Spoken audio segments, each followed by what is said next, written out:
Assalamualaikum warahmatullahi wabarakatuh. Perkenalkan, nama saya Ahfi Oktaviani dari Program Studi Manajemen kelas MN20D Universitas Nusa Putra. Video ini dibuat untuk memenuhi tugas mata kuliah Teori Portofolio dan Analisis Investasi yang diampu oleh Bapak Gustian Juanda. Pada kesempatan kali ini saya akan menjelaskan tentang saham dan nilai saham.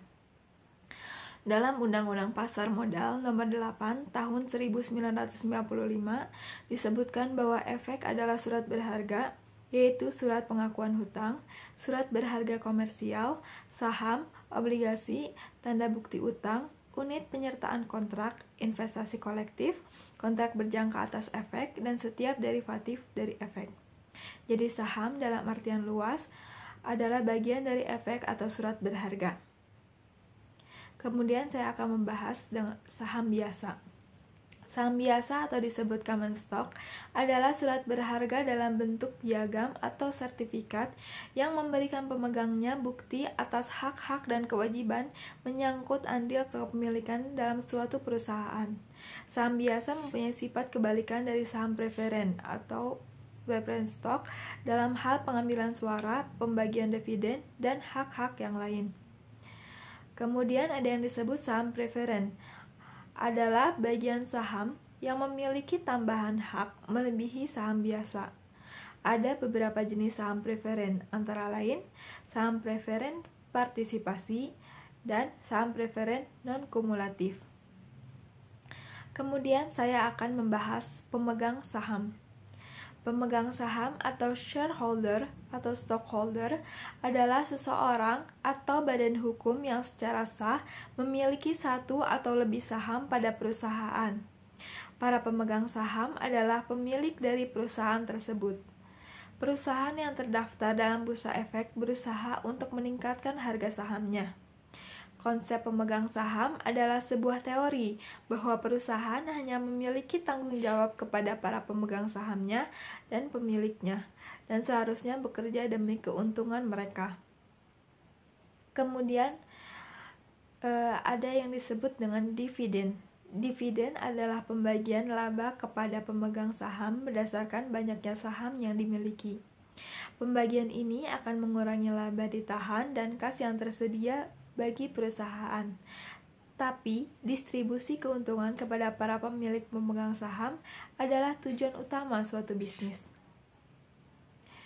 Definisi dari saham itu sendiri merupakan hak kepemilikan atas aset suatu perusahaan, sehingga bagi sebuah perusahaan harga saham menjadi titik tolak dari nilai perusahaan, yang artinya semakin tinggi harga saham, maka semakin naik nilai perusahaan tersebut. Kemudian saya akan membahas tentang nilai saham. Nilai saham sekilas memiliki makna yang sama dengan harga saham. Hanya saja nilai saham punya aspek yang lebih luas daripada harga saham. Nilai suatu saham adalah nilai intrinsik dari saham tersebut yang bisa berbeda dengan harganya. Apabila harga saham dibentuk dari minat pasar, maka nilai saham dibangun berdasarkan persepsi publik atas emiten yang terkait. Kemudian, ada tujuan penilaian saham. Saham merupakan aset finansial yang dapat dijadikan investasi.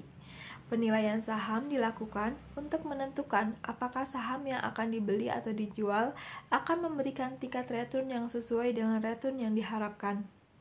Nilai saham dibedakan menjadi 3, yaitu yang pertama ada nilai buku, kedua nilai pasar, dan nilai intrinsik. Nilai buku atau book value. Nilai buku per lembar saham adalah nilai aktiva bersih atau net asset yang dimiliki pemilik dengan memiliki satu lembar saham. Dilihat dari laporan keuangan perusahaan yang bersangkutan. Nilai buku diperoleh dari total ekuitas dibagi jumlah saham yang beredar. Kemudian ada yang disebut nilai pasar atau market value. Harga saham di bursa saham pada saat tertentu. ditentukan oleh permintaan dan penawaran saham yang bersangkutan di pasar bursa. Kemudian yang ketiga ada nilai intrinsik. Nilai intrinsik atau nilai yang sebenarnya atau seharusnya dari suatu saham. Calon investor menghitung nilai intrinsik saham untuk memutuskan strategi investasinya. Jika nilai pasar lebih besar daripada nilai intrinsik, maka disebut dengan overvalued atau dijual. Jika nilai pasar kurang dari nilai intrinsik, maka disebut undervalue atau beli.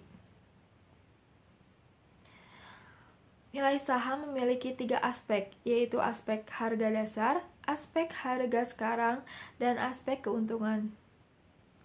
Yang pertama, aspek harga dasar. Harga dasar merupakan harga yang dikenakan pertama kali ketika saham dilepas ke pasar atau dikenal juga dengan IPO. Harga saham dasar biasanya akan cenderung sangat murah karena beberapa investor saham cenderung mengejar perolehan saham pada harga dasar untuk mengais keuntungan yang optimal. Nilai saham sebuah perusahaan akan dianggap optimal apabila saham sebuah perusahaan dengan citra yang baik bisa didapatkan dengan harga yang sangat murah. Kemudian yang kedua ada aspek harga sekarang. Harga sekarang merupakan harga yang dikenakan untuk membeli sebuah saham dari sebuah perusahaan. Harga sekarang cenderung akan terus bergerak dan berubah. Selain itu, tingkat naik dan turunnya cenderung fluktuatif dari waktu ke waktu.